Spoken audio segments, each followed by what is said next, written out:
presence. Yan.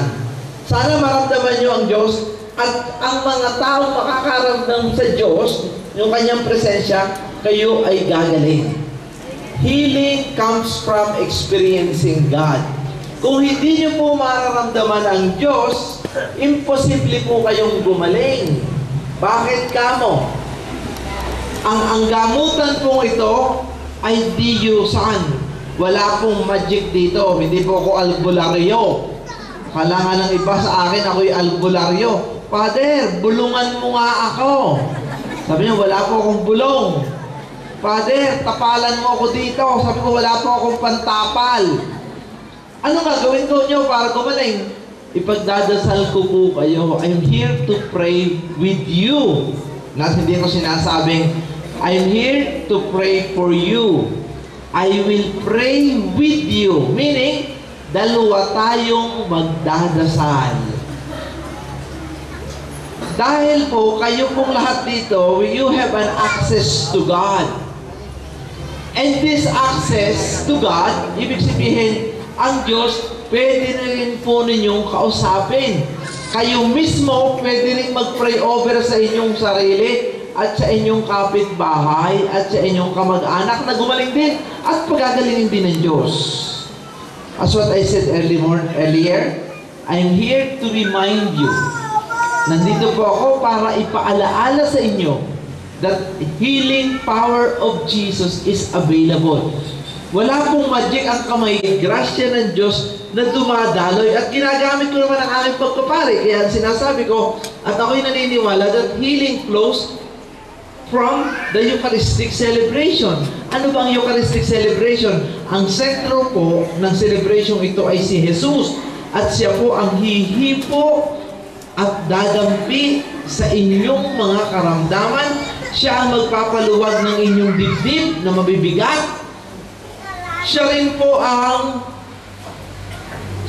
yung mga masasakit ninyong katawan, siya rin po ang magpapagaling. Ngayon po may nadiscover na bago. May nadiscover bago. Mayroon pong isang lugar sa Amerika, ang pangalan ng lugar ay Risotto. Ito pong lugar na to ay nagtataka po ang napakaraming mga doktor sa Amerika dahil dito po ay walang nagkakakanser. Hindi naman ito sa pagkain dahil isa ang kinakain nila. Hindi naman po ito genetics dahil lahat naman isang pinanggalingan, may nagkakakanser din. Pero may isang common denominator. May napuna sila sa lugar na yon. Yung pong lugar na ito sa Roseto, wala pong chismosa. Kaya pagka kayo mayroong cancer dito, ang may kasalanan niyan ay yung mga chismosa.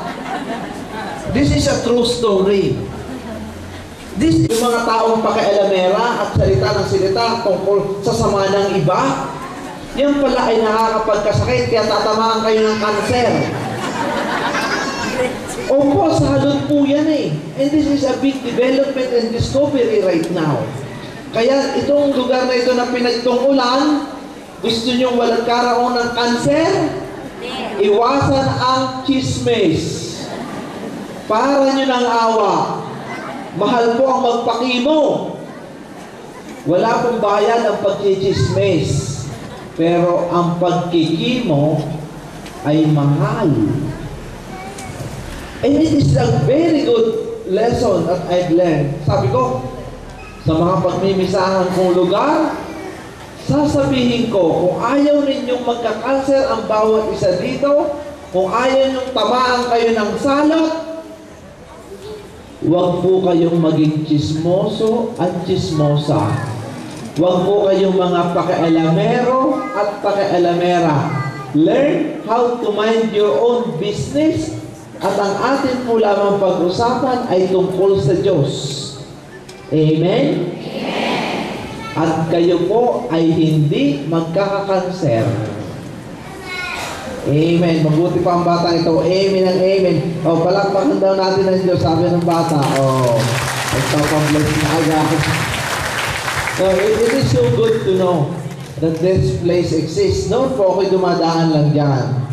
Sabi ko, palang araw, magmimisa rin ako dito. Yun nga. Napadama papunta dito at nagmisa, and I'm very happy to be here. Amen.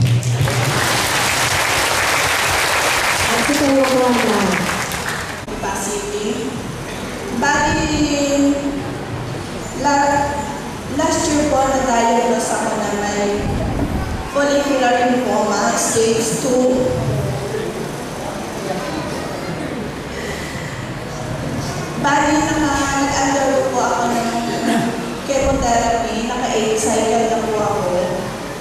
Tapos nung pa-6 cycle, pina-CT-scan po ako na meron pa rin po. Tapos naapektuhan din po ang aking atay. Bali, nag-8 cycle pa po ako. Tapos tumigil na po ako kasi advice ng taga-amin na nagpunta sa Monte Maria na magpunta daw ako ng Monte Maria. So itinigil ko ang aking chemotherapy. Nagpunta ako doon, hindi ako nag-report sa aking doktor. Mula May hanggang July. Last week lang po ako pupunta ng doktor ko at sabi ko sa ng doktor ko, pasaway daw ako kasi ang aking chemotherapy hindi ko tinapos. Ngayon po, in-schedule po niya ako ng CT scan. Nakuha po namin on Friday at praise God, no evidence of lymphoma po. Salamat po sa Panginoon Diyos at kay Father Suarez. Maraming pong salamat.